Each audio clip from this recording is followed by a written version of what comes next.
गांधी जी के जो बहुत नजदीकी लोगों में से काम करने वाले एक व्यक्ति जो इस समय भी जीवित हैं और जो भारत के बहुत प्रमुख इतिहासकारों में माने जाते हैं, उनका नाम है प्रोफेसर धर्मपाल।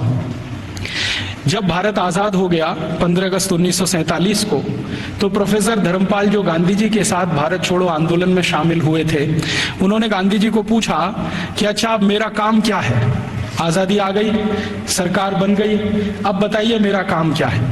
तो गांधी जी ने कहा कि देखो मैं 1931 में गोलमेज सम्मेलन में लंदन गया था। उस समय अंग्रेज अधिकारियों ने मुझे ये कहा था कि भारत में अंग्रेज अगर नहीं आते तो भारत की शिक्षा व्यवस्था तो कुछ भी नहीं होती। मुझे ये बात सही नहीं लगती, लेकिन मेरे पास इसको साबित करने के लिए कोई प्रमाण नहीं है।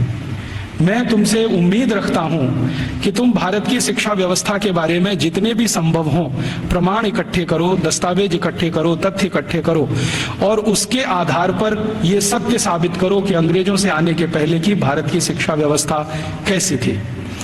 धर्मपाल जी ने गांधी जी के इस वाक्य को या गांधी जी के इस कथन को अपने जीवन का उद्देश्य बना लिया और वो भारत छोड़कर लंदन चले गए।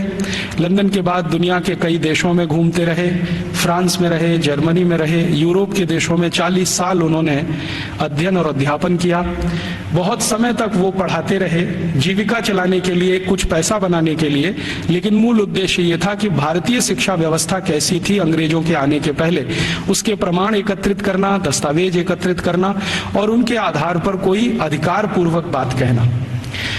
श्री धर्मपाल जी के 40 साल के अथक प्रयासों से कुछ हजार दस्तावेज मिले जो अलग अलग स्थानों से उन्होंने लिए।